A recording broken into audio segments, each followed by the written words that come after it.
I'm Sunny Susan Anderson. I was given that name on the internet because I'm an optimist. And I was diagnosed in May 1995, 20 years ago, with carcinoid of the ileum, small intestine, lymph nodes, and liver. After I finally got diagnosed after an 8-year search, I felt I had to help others. My family had been volunteers all my life. So in 1997, February, I put up the first web page by a carcinoid patient, and that was 18 years ago this month. And then I was giving information, inspiration, and hope. And then I was co-founder of the first support group in Arizona. But I made the conscious decision, how could I help the most people? And it appeared that by doing my web page and answering email, well, answering email became a full-time job. And in that first decade, the Carcinoid Foundation and I figured that I answered over 100,000 letters from all over the world, South Africa, China, Saudi Arabia, everywhere, and went to all the carcinoid conferences here and in Europe, and helped put on one big one in California. Besides carcinoid and my web page, I was diagnosed with breast cancer in 1999. So I'm a 15-year survivor of breast cancer, but I made the decision. A lot of people worked on breast cancer, and carcinoid being a rare disease, I searched for people in Arizona, and by the time we started the support group, I found about a dozen people in the whole state of Arizona, which is the 5th largest state. So I've really gained a lot, and I've learned a lot, and some really courageous people and others have gotten involved in the doing volunteering in their own communities, but they haven't started web pages like I have, and I still have my web page going at 18 years.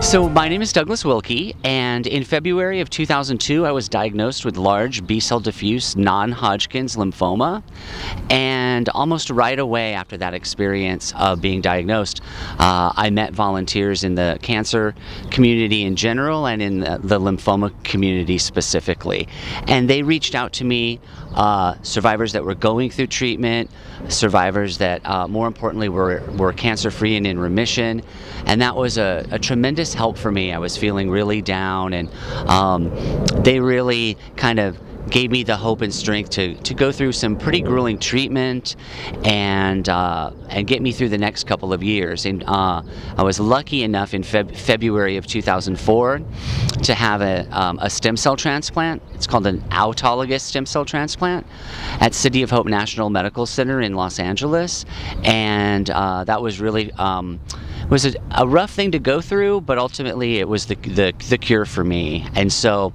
yesterday, which would have been February 21st, 2015, is actually my 11-year anniversary of being cancer-free and in remission. And so after I came back and recovered, I really became involved in volunteering myself. So really for me it was about giving back to people, to cancer survivors, much in the same way that I was helped by the people that reached out to me. And so I've mentored newly diagnosed lymphoma patients and kind of been there for them. I've also mentored people that were going to get a stem cell transplant. I've been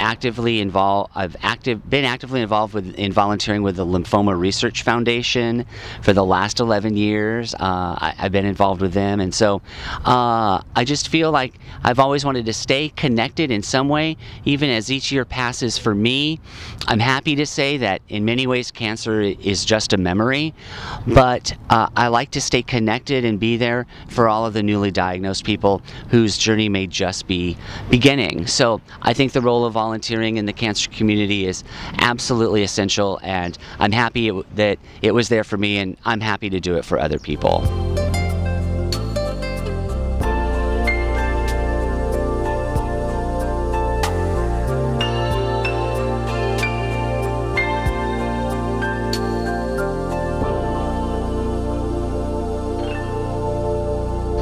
I'm Jerry Bauer. I'm an esophageal cancer survivor that'll be marking 10 years in November. The reason I'm here is because it was very, very difficult to find somebody to talk with when I was diagnosed 10 years ago. I spent 3 months looking for a survivor. I was so frustrated I was about ready to give up on it. But finally, I met somebody over the phone that I was able to speak with, and that helped a great deal. But the first 3 months were so difficult. So, since I've been successful in my recovery from the surgery, chemo, radiation that I went through, I've begun to concentrate on volunteering and giving back and trying to help other people with esophageal cancer get through this really, really tough journey that they're about to have. The biggest problem with esophageal cancer is that most people think that it's just indigestion or something of that nature. Therefore, it's diagnosed at very late stages most of the time, and that causes the survival rate to be very low. So the second part of my volunteering is to make people more aware of the fact that esophageal cancer is critical and you need to watch out if you're a little bit overweight, if you're stressful work position, that type of thing. You need to be aware that indigestion, upset, stomach, things of that nature can lead to esophageal cancer. So don't wait, get it checked out. Doesn't cost much to stay safe, but it's very expensive life-wise if you don't get it checked out.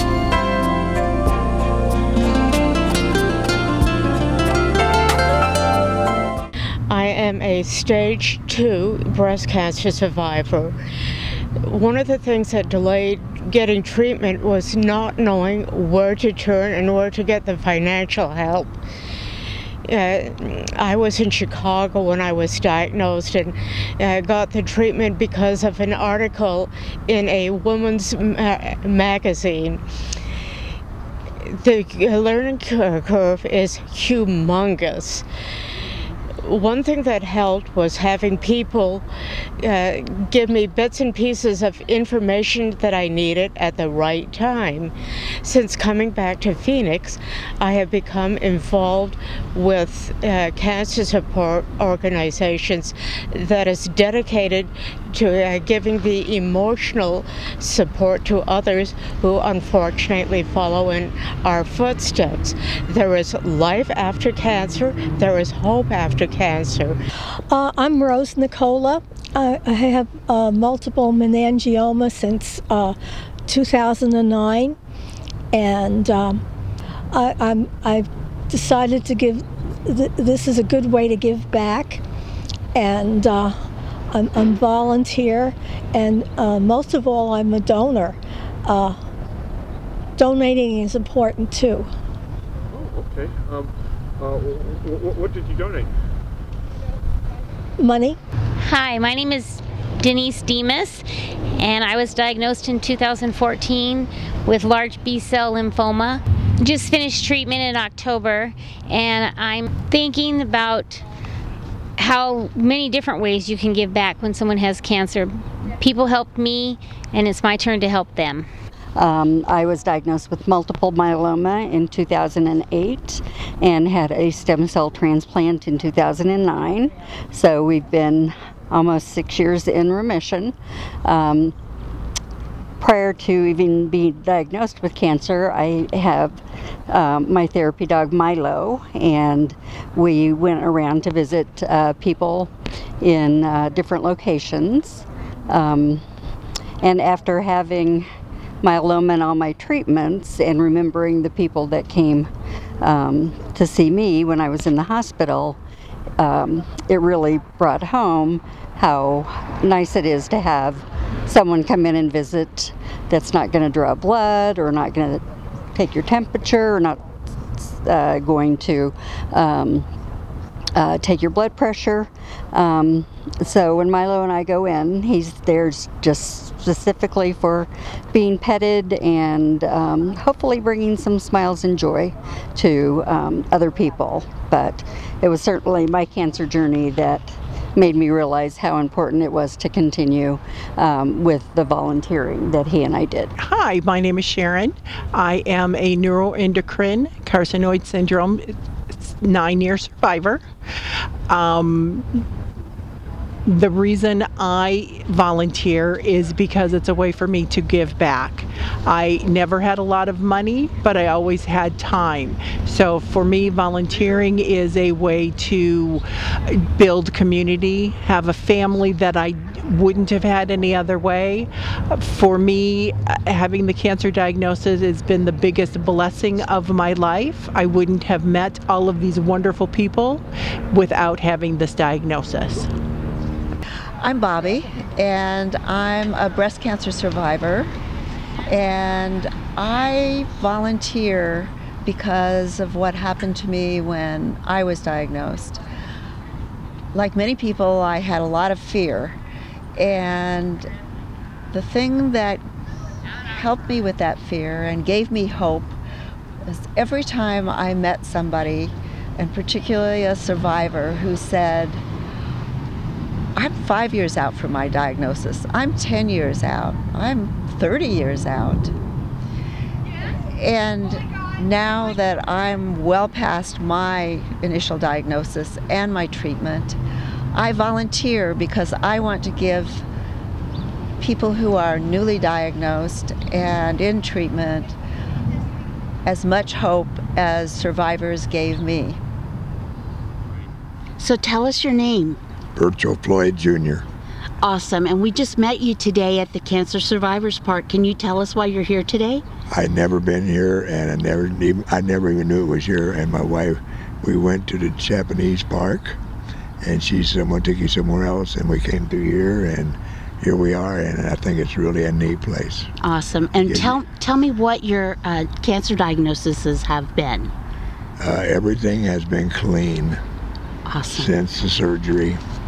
I've had PET scans, I've had blood work, and everything comes back very, very good. And what was your diagnosis originally? I had pancreatic cancer, and the doctor that I went to, and he found it, the scope and the biopsy, he says, "I'm going to send you to the best surgeon in Phoenix, Arizona," or the state of Arizona, that's what he said. And he did, I'm sure. This guy was fantastic. Awesome. And fantastic. So that's not your only cancer, right? That you've had other cancer? Well, this is the only cancer I've had. I had some very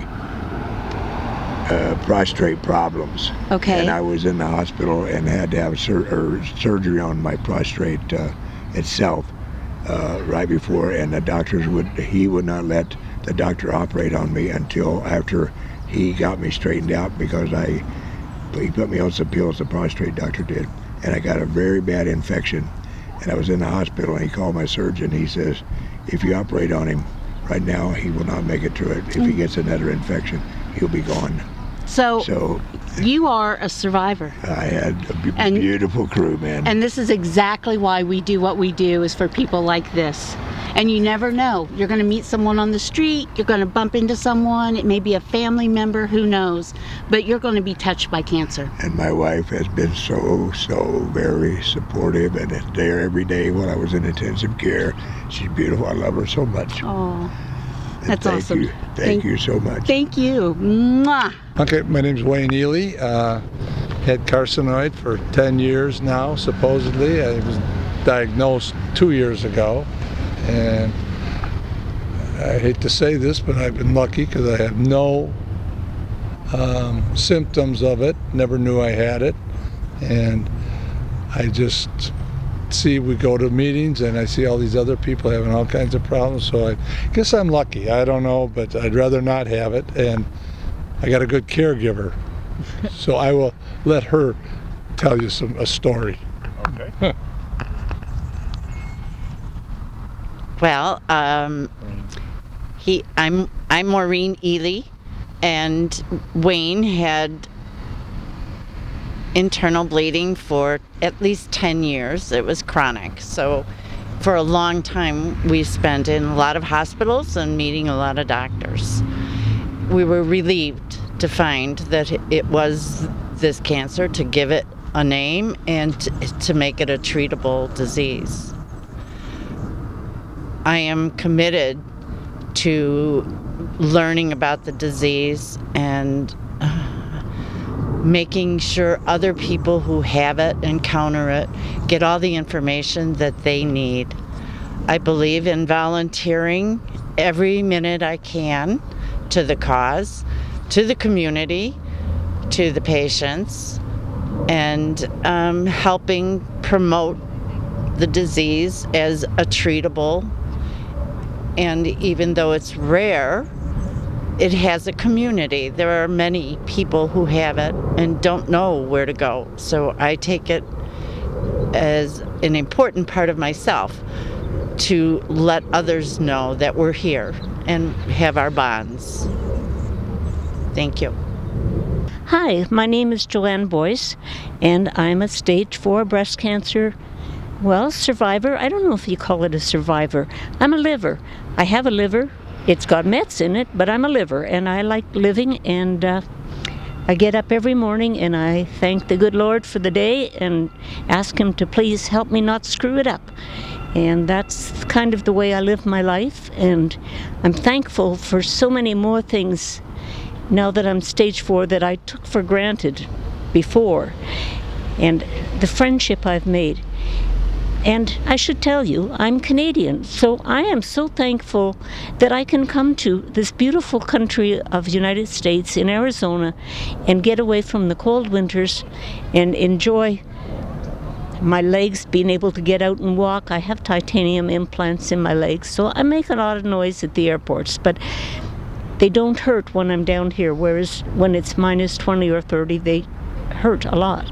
And so I am so thankful for all the people I've met through having cancer, which, you know, probably if I was really honest, I would rather not have cancer. But there's been too many good things to not really think about that it's not such a bad ride. It's rocky, it's rough, it makes you cry, it makes you laugh. But in the end, you pull up your big girl panties and carry on. Thank you. No, that's right. Yeah, she got it right. I don't have it upside down. My name is Andrea Kosciuszko. I'm a stage 4 breast cancer survivor. There is no stage 5. I've had breast cancer 4 times and a lung cancer once.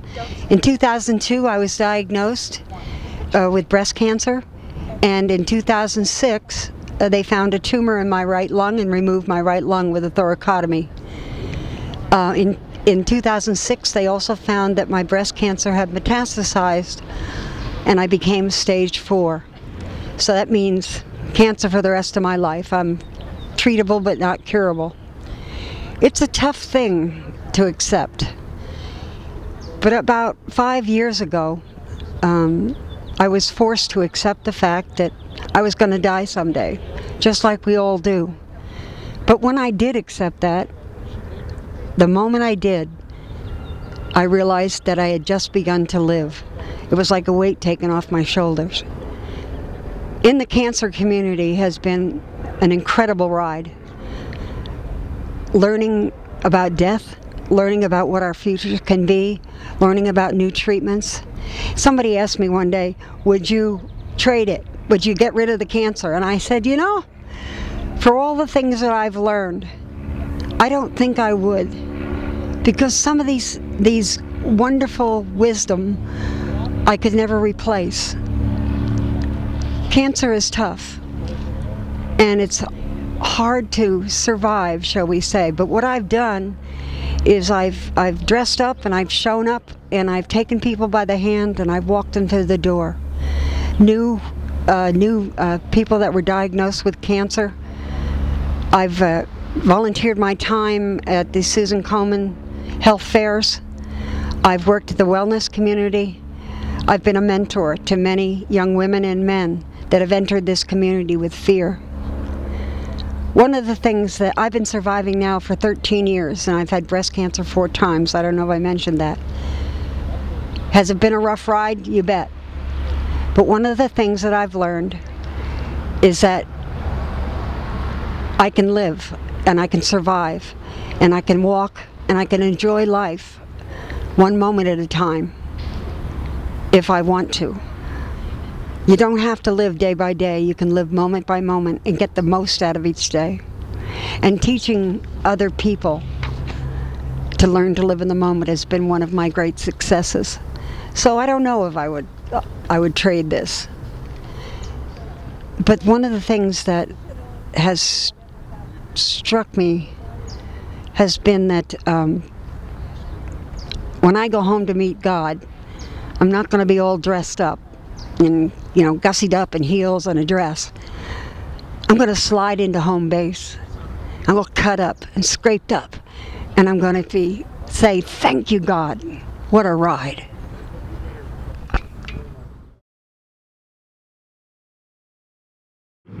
Hi, I'm Allison Sanders. I'm a stage 4 breast cancer patient, and really I'm not a patient, I'm a warrior. Patience isn't really in my vocabulary, but I volunteer because I want to leave a legacy to all of those out there that have been touched by cancer. We're all over the place. We have many faces. We have different genders, and we have different genetics, but we all get touched by cancer. And so it's important for me to send a message of volunteerism so that we're all doing our best to help others touched by cancer.